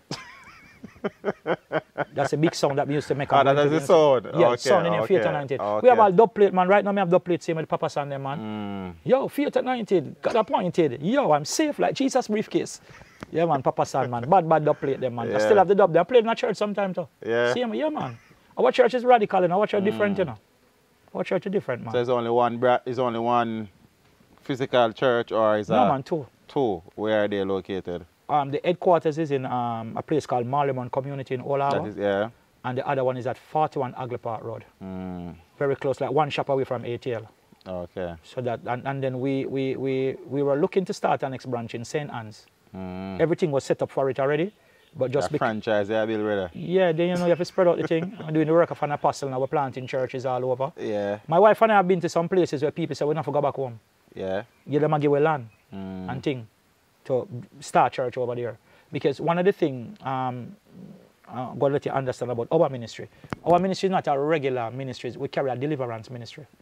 So we do like casting out demonic forces and stuff like that. Literally speak to demons, question them, ask them how them enter, where them come from, you know, what are their role, what have they done to the person, stuff like that. Yeah. And we cast them out. A lot of blind eyes pop open in our ministry. Even Thursday gone, one of our biggest service is on Thursday in Olaba, a service called Barra Breaker. Thursday gone, we had a blind eye pop open. Thursday gone. I have a storehouse down there right now full with walking sticks. They collect them after people start to Yeah, after people walk, we ask them if they want the sticker, they want to give it to us to use them as testimonies, and most people give them back to us. So I have two new walking sticks now that we just, two persons walk. We have a lady, 88-year-old, who came in on a walker the other day, and after prayer, I took away the walker and tell her to walk. She couldn't walk without the walker, and she began to walk without the walker. So we have a lot of blind eyes pop open. We have tumors disappear, fibers disappear. A girl from Ocherius was going to the hospital to make an appointment. She heard about the fasting service and she stopped just for prayer. Lay hands on her, pray for her. When she went back to the hospital, they did a scan and they couldn't find the tumor. It was as big as a tennis ball. They couldn't find the tumor. They said the machine is broken. Yeah. So they sent her to Apex to do another scan. She went to Apex, come back, them said Apex machine broke down too. Yeah. They do one more scan. Them said look like all our machine them now work. But them really check it out, the tumor disappear. I'm going to play devil's advocate though, Goddy. Go ahead, man. At the end of the day, I work. Go ahead. People are going to sit down and watch the interview and I say, Goddy, nothing no go, sir. Tricky people them. But you have to say to them people. I will tell them, say, God not real then. Because if God could step out and know into somewhere and say, let there be, and there was. If God cannot speak and things create. If God can create you and create me, then why can't fix it? You see, the reason why people don't believe, they thought that I am the one working the miracle. But I'm not working the miracles, I'm just the vessel. Yeah. My faith is up there, I pray for people. And God, listen, and not just them type of holy things in the boss. We are talking about people go to the embassy all 4, 5, 6, 7 times and can't get visa. And after praying over their passport and their documents, they go in and they get visas. Because what people don't understand, you know, demonic forces are real and they are there to stop your prosperity. You understand? And if we know how to bind them, if we know how to dismiss them out of your life, then that endurance in your life is not removed. So anything that you're supposed to get, you go and get it now. Yeah? Yeah. Straight up. Just tell me what you want. Me pray for you after the program. All right. And throughout the program. Yeah, man, but for real. So our ministry now, it attracts a lot of people. A lot of people come, yard and abroad, because of the many miracles. I mean, people might be watching and say, you lie them and tell them, pass, you go want people money and rare and all sort of thing. I mean, you can't stop people from talk, but I mean, if you wish for we to have a different program where we can bring on some of these people who can testify and show you the medical records that they did have this, and after prayer, it disappeared, we can bring these people. Because we have footage of some of these people too that got healed and got their miracle. So the thing is on a different level right now. It's real on a different level. And, you know, God is just using us worldwide. Yeah. All of my children are in ministry with me. Well, I've got 4 children, 2 overseas, 2 living in England, and 2 are here with me right now. Yeah. Right? So, yeah, so my children are in ministry. All my children are saved, even overseas. And the children that are here, they work with me in ministry. You know, my daughter do a lot of stuff. She wants to go in the media department now. My son is a drummer. And he also works in the media department. My wife is, she works like the administrator, and she's also the superintendent for the children's church department. So it's a whole family thing we're doing right now, you know. And, you know, God is just doing great and mighty things, man, awesome things. No regrets giving your life to the Lord? Only regret is that I should have given it earlier, if I knew what was in store for me. Yeah. Because all the suffering, but I mean, there's no regret throughout the whole entire walk, because I normally tell people every setback is a setup for a comeback. Every setback is a setup for a comeback. Yeah, that kind of profound. Yeah, so it means that all the struggles that you have gone through, it kind of really help you and mold you to be the giant that you are today. Because there are some things that, like for me to go in the inner city now, I understand how the inner city man them operate. I understand how they think. I understand, you know, I can sit down at the ganja den with them because I used to smoke chalice as well. And I can minister to them, you know. I remember when Cartel just did the song and Popcorn, Clarks. Clarks, I mash up the whole place. I buy a brand new desert. As a Christian, see, you know, buy a brand, well, we shouldn't say as a Christian, because Christian can't wear a desert. Yeah. But I buy a desert Clarks. And I get a cut-off foot pants.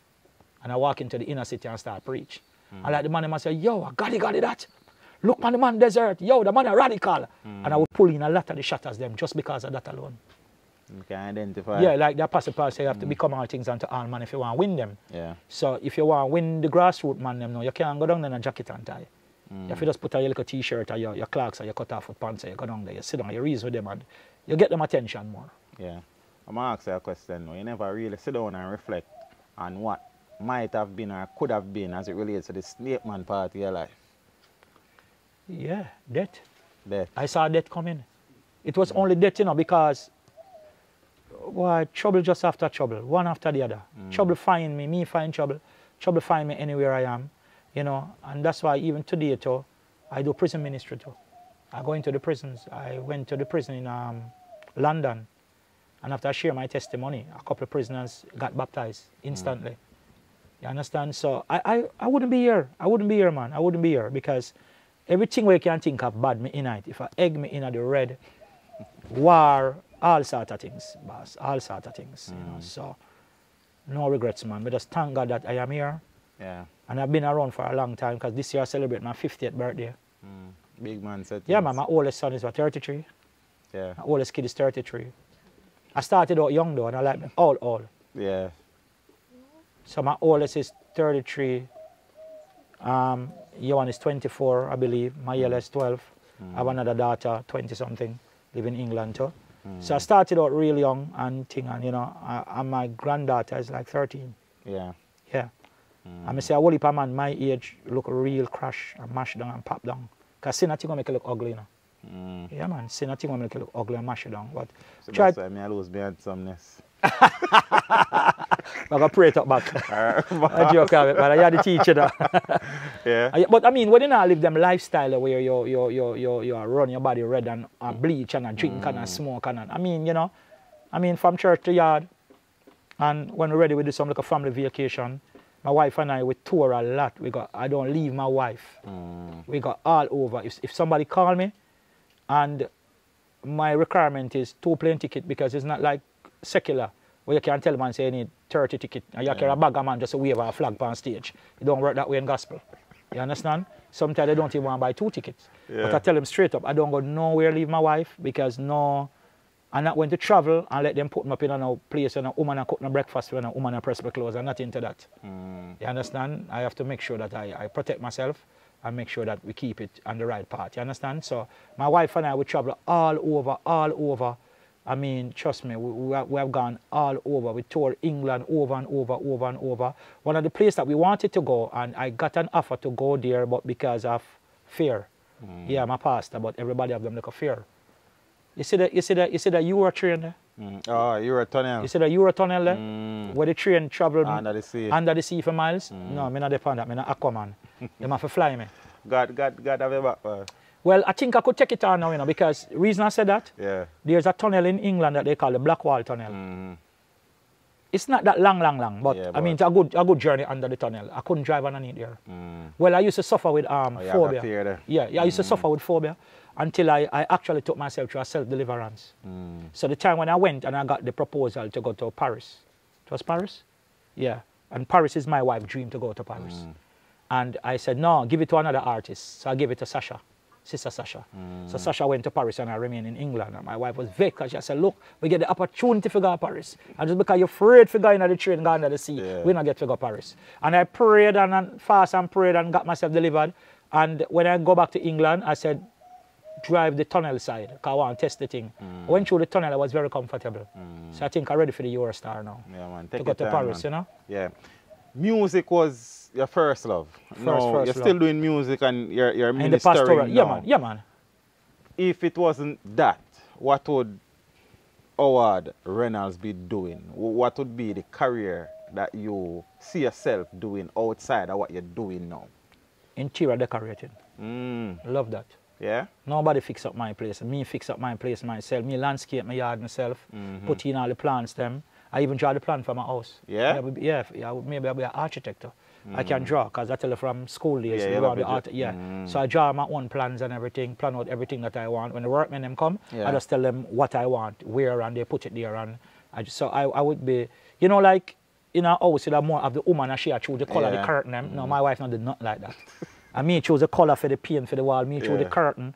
Me go out and buy the bedspread them, all these things. Me decorate, put everything in place. So I live on HGTV. Just to watch house designs and the different kind of decorating things. So that's my thing. That's what I would be doing. Yeah, you told me the biggest crowd you ever performed for already, which was in Lagos, Nigeria. Yes. Where's your favorite place to perform or to work or to minister? Easy, man. Tobago. Why? Because Tobago, the love that we get in Tobago is different from everywhere that we have been to in the whole entire world. I am like a little prime minister in Tobago. Yeah. Yeah, man. When I go to Tobago, it's a normal thing, man. Tobago love me, man. Tobago really love it. They spread out the red carpet because Tobago have a festival that they call Sunfest, S-O-N. Sunfest. Sun, okay. So I am the headliner for many years. I'm the headliner. It doesn't matter who they bring there. Yeah. They have to keep bringing me back. Because them say, boy, the crowd in Tobago, they just love you. Children, I'm a household name in Tobago. I can't go nowhere in Tobago and not being recognized. Yeah. And it is so funny because you have Trinidad and Tobago. And Trinidad don't know me like that. I mean, they know of me now, but I've performed in Trinidad a couple times. But I'm talking about the love. Yeah, Tobago, you think? The love, Tobago. When I go to Tobago, man, everything ready for me, man. Once I reach a Tobago, my rental car is there. Nobody drive me in Tobago. I know the road that good. I know every crevice, every corner in Tobago. So I drive myself when I'm in Tobago. I just get a car and go around and Tobago the place. Is there a secular artist that you do a collaboration with? Straight, man. Bounty Killer. Killer, my general. Why? Killer thing just different. When we say different, it's just different. And not only that, too, I really love Killer as a person because of how he operates. You understand how he operates? I mean, Killer is for the youths. Killer help a lot. I think that Killer help more youth in dancehall than any other artist. You have to give him the props there. Killer is a youth. People only say the aggressive side of Killer, but them don't know the loving side of Killer. You understand? Me and Killer not really friend like that, but I've watched Bounty Killer over the years how him operate. He's a youth who have a heart for people. He's a youth who love people. He's a no-nonsense man. And Killer is a man who stand up for righteousness. My prayer every day is for Killer to get saved. I would love to say every artist gets saved. But Killer. Beanie, I mean general to you know, because I mean Beanie growth. But Killer, we just love how Killer operate. It's my dream one day to have Killer sit down in my church. Me and him can sit down and talk. Like we have a panel discussion one day and we just sit down on the platform. That Sunday, we just sit down and just talk. Just like how you and I are reason right now. Still. You come video? Yeah, man. Yeah, man. Well, trust me. I wouldn't mind if Killer see this, this program. You probably gonna see it, man. Yeah, man. Would I love if Killer see this program and can reach out because I would have loved to have Killer one Sunday. We just make them know. Say, listen, Rodney come in this Sunday. I mean, Rodney go sit down on the platform and talk. Me think him can hold it because Rodney is a man. Him know a word. Him know him Bible, and he's a youth. Him very conscious, and he can speak. But you don't think the church would then beat if you do a song with Killer? Yeah, but who cares? I mean, one more you're beaten from Chaka Chai Chai, you're beaten from all the amount of beating when we get in life already. I mean, I don't know what he'll say he can do to me to hurt me. I would do a song with Bounty Killer. Yeah. If you were to relive your life, would you take the same journey that you would have taken if you had a choice each step of the way? Or you then do something different? If I had a choice, maybe I would enter straight into Christianity. But then again, there's no regret because it was my secular life that allowed me to be so tough now as a pastor. Because I'm like a rocket, I'm not easily broken, you know. People can talk. Well, I'm like Beanie Man. not trouble him. Not from we so far back then. Don't trouble Beanie Man. I see the virtual clash watch the other day, and everybody I make a scene out of belly, and him don't have business with them. Him don't have business with them. So I'm like Beanie Man. In that aspect, I don't care. Don't trouble me. I just stay focused on my work and do my work. Because if you do good, people go and talk. If you don't do good, people still go and talk. So just keep doing good. Yeah. As a minister, as a gospel artist, is there anything that you haven't achieved as yet that you hope to achieve or something there? I think about it enough times. I really think about it. I would say to have some church international, you know. And you know, have some church like a Florida church and Africa, have churches all over. Real franchise together for the... Yeah, man, yeah, because you have to spread out the gospel all over, you know. Because everybody think different, you know, because Faith Anointed Ministries is different from every other ministries. I mean, in a church, Sunday, I would walk in a church like this, and this dress up to. Yeah, we have some Faith Anointed t-shirts. Those are what we wear to church most Sundays. Jeans and t-shirts and sneakers. Yeah, man. Jeans, t-shirts, sneakers. You can wear pants. You can wear your t-shirt, we just tell people cover up yourself properly. Yes. We don't want to sit on leg, breast and tie. You understand? Because those are distractions. Just cover up yourself properly. You know, we tell the ladies and the men them, you know. Just cover up yourself properly and stuff like that. But I mean, we're not fussy upon clothes. No one day wear a suit if I feel the vibes to put on a three-piece suit. But we're not really in a whole heap of suiting. Jeans and t-shirt are just a shirt and a shoes. So we keep it simple and the thing strong. One of the things though, Goddy Goddy, is that when I talk to people as it relates to the church, because for me personally too, I can't speak for myself, but things, the church thing sometimes, I don't know that it is as necessary as people make it out to be, because I'm of the view that you have many people in a church who live a worse life than me out in the world. You understand? For the people I'm out there where I try figure out that little situation or settings there and probably want to make that move there, why you then tell them, say, oh. Well, good and bad is in everything. You understand? You have bad Rasta, you have good Rasta. You have bad Christian, you have good Christian. You have bad police, you have good police. You have bad doctors, you have good doctors. Bad nurses, good nurses. So good and bad is in everything. So you're not going to escape that. And we can't use you have to remember that Christians are human beings too. Pastors are human beings. Blood run through where some people lost like anybody else. It's just you have to put it under control. Like if you know you have that problem, you pray fast and pray and ask God to strengthen you in that area. But good and bad is in everything. And if you think you're going to come to church and don't get hurt, you make a sad mistake. You're going to get hurt. Because Satan go to church too. He's at church. Yes, Satan go to church. It's in the book of Job. The Bible said that God called a meeting with his sons, the angels, and the Bible says Satan show up. If God himself called a meeting and Satan show up in a God meeting, then who am I for Satan not to show up in my church? And that's why I can't cast him out, can come.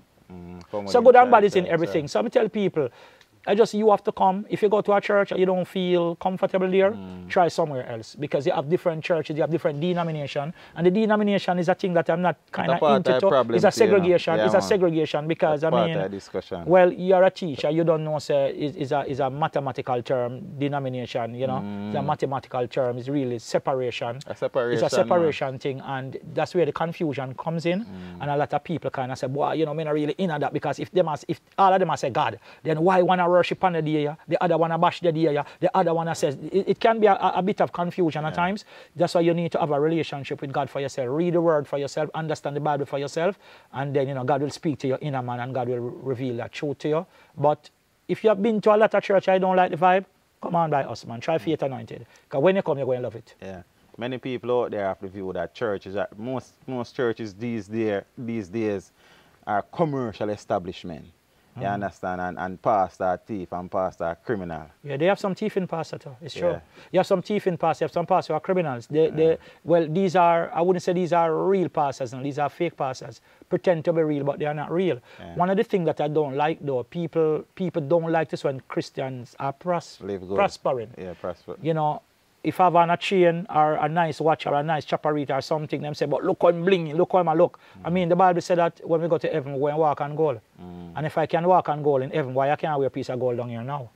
Why should I live in an old pop down, mash down church? You know, I was at a auto care place one time, servicing my Prado. And a guy walk on to me and he look at me and he say, yo, are you the DJ pastor?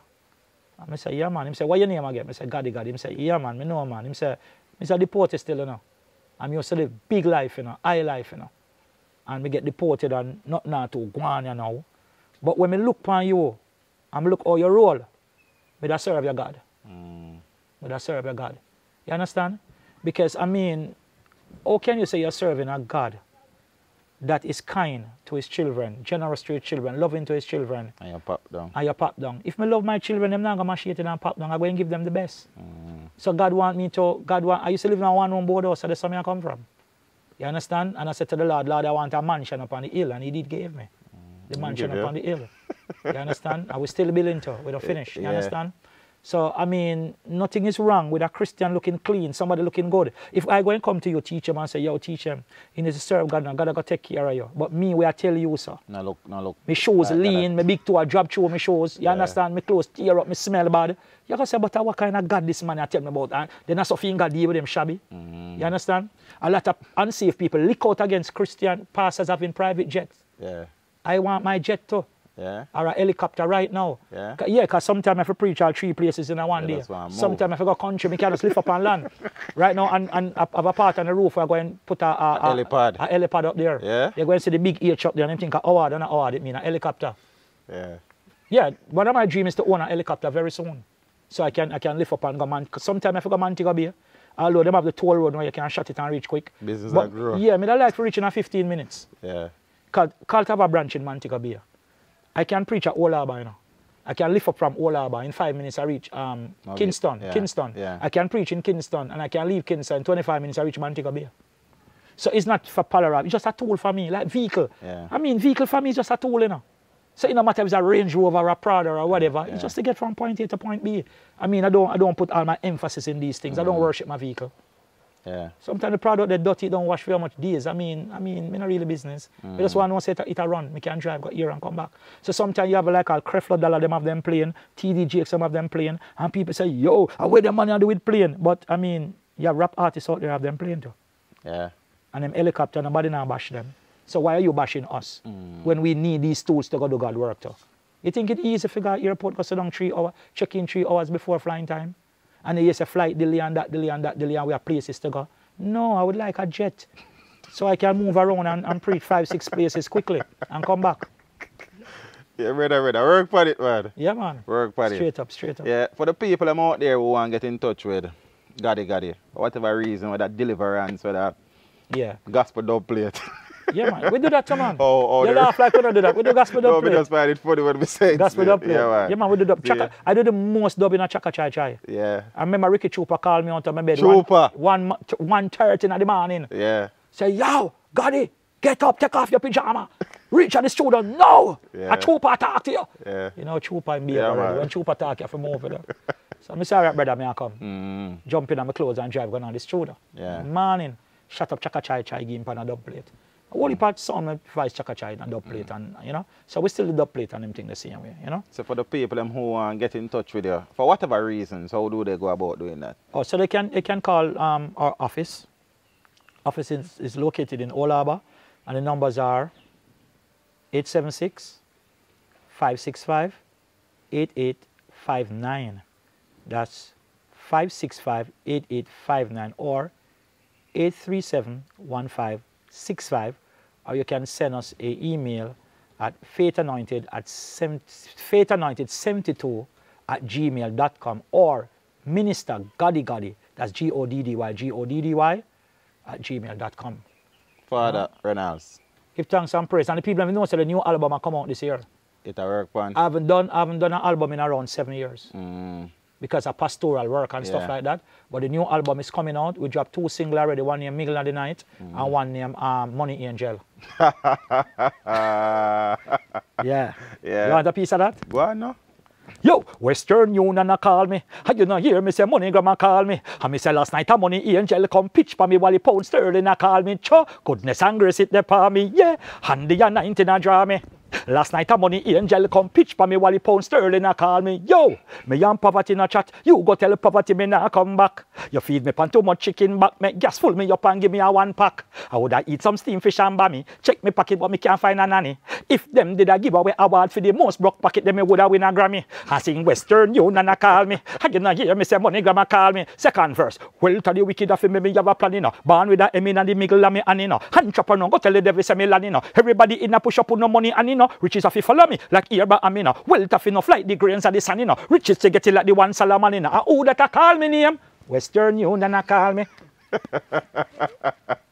All right, brother. One thing boy, you left, what you do? One for the people them out there, we are wrestle with the world and them spirituality and them now make that move because as we say, pastor a criminal and church a whole heap of nasty nigga, so to speak, their church and we don't see nobody in the better than me. What you have to tell them people there? We just want to make you know so that is a deception straight up from the pit of hell because everybody have to answer to God himself and the Bible. And the Bible said do not forsake the assembling of the brethren. It means that we need to come together. Because when we come together, we're strong. The Bible says 1 shall chase 1,000 and 2 shall put 10,000 to flight. So when we are together, praying, fasting, reading the word of God, we're a force to reckon with. And I want you to know that hell is a real place. When I say it's a real place, it is a real place. And God is such a loving God. He loves you as a God of a million chance. Doesn't matter how messed up you are. And, you know, it looks like you're at the end of the road. But God still have mercy, He still have grace, He still want to save you, He still want to use you, and He still want to do great and mighty things. God is such a loving God that He even prepared a place for Satan called hell. He not left nobody homeless. Even the devil get a dwelling place. You understand? So we just want to make it know, say, come in, and watch God work in your life. I'm willing to help you. Yeah, but I'm willing to help you, to counsel you, to baptize you, and to, you know, just coach you along the way. Just check us out, man. Give us a visit one Sunday. Kingston branch, 9 o'clock. Old Harbour branch, 11 a.m. I'll be there waiting on you. Go and work on the jet and the helipad here, sir. All right, bless up yourself. And no respect. Thanks for having me. And before I go, I just want to let you know that we find your program very inspiring. My wife and I, sometimes we go to bed at 2 o'clock in the morning just watching your program. Yeah. Because I think it's different from every other program. You have a gift in how you interview, you know, or you conduct your interviews. And I mean the level of intelligence that you bring to it and everything. Because my wife and I, we critique a lot too, you know. Yeah. And we sit down here, you know, the brother in a dance until we find out you're a teacher.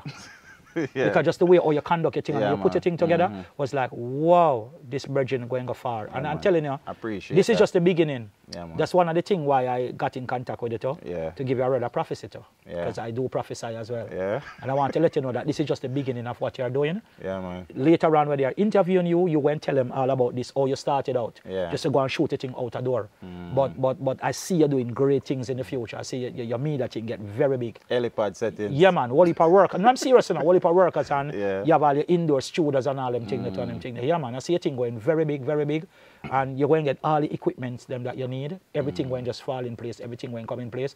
And your thing going mega. I see you interviewing all prime ministers and people like that. A good prophecy. It's going to be big. It's going to be big. Man. It's going to be big, you know?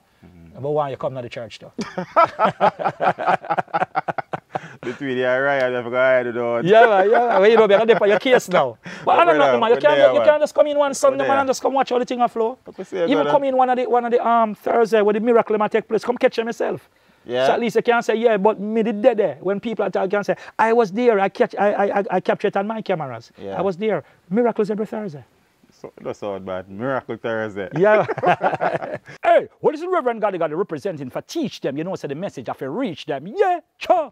Me never know how many look man for true. Tell me brandish, I know my part too. This time me stand up out of half of you. When a lady draw down in a one under pillow. When she say, Mr. Dynamite, I've been searching for you. I would have really take a little small interview. Mr. Teach them, I've been searching for you. I would have like to take a little small interview. Yo, some people are trying them pop down. Everything them a try open lock down. When you try everything and you fail, try teach them a little righteousness. Yeah, when no money now run and you can't get none and you feel pop down, me I tell you try teach them. When you try everything and you feel you're rusty like nail, me I tell you try teach them. A man problem you have, teach them we solve. All of your trouble, try teach them. Try teach them. Try teach them. Try teach them. No. So you go by where the band and you can't find the band and you don't understand what I go and try teach them. Your bank book under sufferation of face malnutrition, me I tell you try teach them. Enough problem you have, teach them we solve. All of your trouble, try teach them. Try teach them. Try teach them. Try teach them. No. You, Chuck, my girl, stop make man fool you. You better stop make the serpent rule you. Your body at you want something for cool you. Come to church and teach them we school you. You know, say that your anger boil up. You get licks so tell them all a pile up.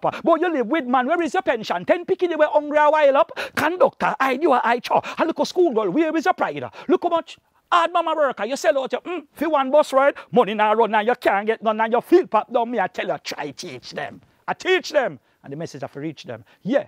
Come here, young girl, and stop act like you're shy. Me know say you hurt and that's why you are crying. Satan come to the farm of that guy. I speak in a tongue, me say and I prophesy. But all him come with a one bag like about him. Chai, chai, chai, chaka, chaka, chai, chai. A chaka, chai, chai, teach him them a tell lie. A chai, chai, chai, chaka, chaka, chai, chai. A chaka, chai, chai, that a Satan lie. But teach him say, hold on upon your victory, sister. Teach them. It's Reverend Goddy Goddy. Teach them. Hey, yo, hello. Send the message and make it reach them. It's teach them. Right here. Warlord representing. Thank you for watching. Please leave a comment below. Remember to like and share the video. Don't forget to subscribe for more awesome content. Follow me on social media and check out the suggested videos on screen. This is Teach saying, until next time, walk good, my friends.